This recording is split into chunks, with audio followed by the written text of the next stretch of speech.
of the biggest ones is, oh, I need to get 8 hours. And that's just not true. Everyone is different.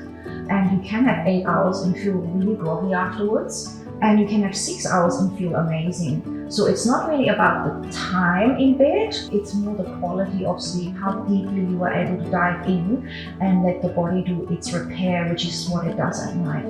That is the biggest myth. And so some people go, oh, I got 8 hours or I got this and that. That's not how it works. It's your preparation and your depth that makes all the difference.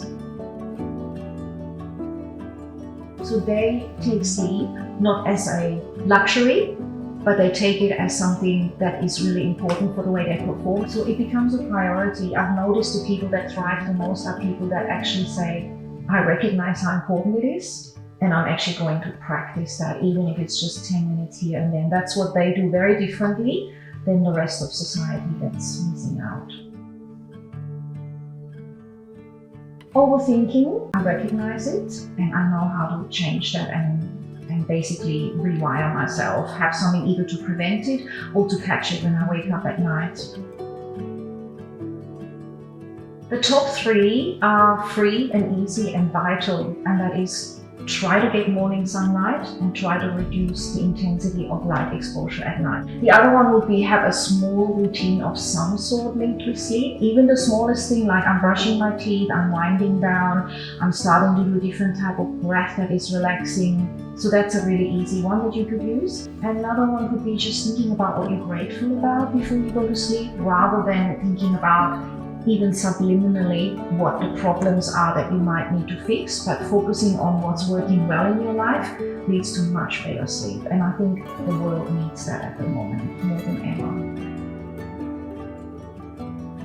We basically inhibit our ability to feel safe at night. And when we don't feel safe at night, looking at it from a really primal angle, if we're out in the wild, it means we don't have a deep sleep because we're kind of looking out to solve a problem. A saber-toothed tiger could be jumping on us, metaphorically speaking. So these days it could be the news you watched or an email you got, and all of that stuff is dysregulating the nervous system to feel safe to actually have a deep sleep. And then you might be lying there, but either you wake up easily or you're not getting the depth of sleep. It's the way society is wired right now, and the illusion that if we sleep less, that we are somehow achieving more, can compete, and it's not true. That's why most people are burning out or having mental health issues or end up having to take a long break to recover from this compressed time of not getting good enough sleep. A lot of people might think, oh, I really need sleep now. The truth is, when you sleep well, it builds up over your whole life. It's going to affect what you feel like in 5 years and in 10 years. It's a bit like brushing your teeth. You can get away with it here and there, but the more you don't look after your teeth, the more you're going to have decay on some form or shape. And so when you look after your sleep, you're basically looking after your future. And not just that, but your mental health, your relationships, and your ability to have a quality life rather than just pushing through. You're actually able to be present, be your best mentally, physically, biologically, and thrive.